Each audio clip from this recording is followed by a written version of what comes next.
Hello guys, welcome back to this channel. In today's video, I'm going to show you how to use keyframe grab on InShot video editor. Okay, let's get into it guys. First of all, I'm going to create a new project on InShot, and then I'm going to show you how you can use the keyframe grab.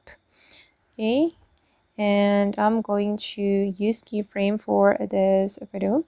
I'm going to select the photo and then I'm going to add keyframe. So this is how the keyframe looks like. I'm going to add this keyframe to the beginning and I'm going to add keyframe to the end part. And for the beginning, I'm going to zoom in like this and it will create this effect. Okay, and then we can use the keyframe grab guys to make the animation smoother. You can apply the keyframe grab between two keyframes. So you can select your photo and place this pointer on the middle part.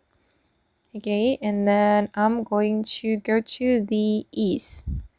Okay, and here using the ease feature, you can make your animation smoother.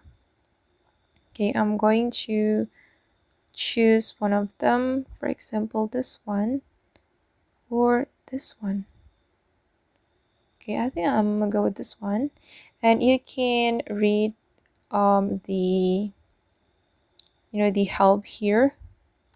Okay, and just remember guys that you can only use this ease feature with two keyframes. So if you want to add the grab between the keyframe, you need to add two keyframes. Okay, remember. And I'm going to play it again. Okay, and you can try the other one.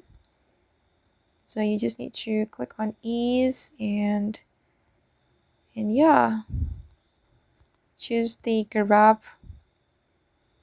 up to you. Okay, and I'm going to add another photo. Wait guys. Okay, I'm going to try to add keyframe like this and add keyframe again, and then for the first part I'm going to zoom in. Okay, done, and I'm going to add grab or ease and I'm going to choose this one. Okay, done. Okay guys, and that's how we can use keyframe grab on InShot. I hope this video will be useful for you. Thank you so much for watching and bye.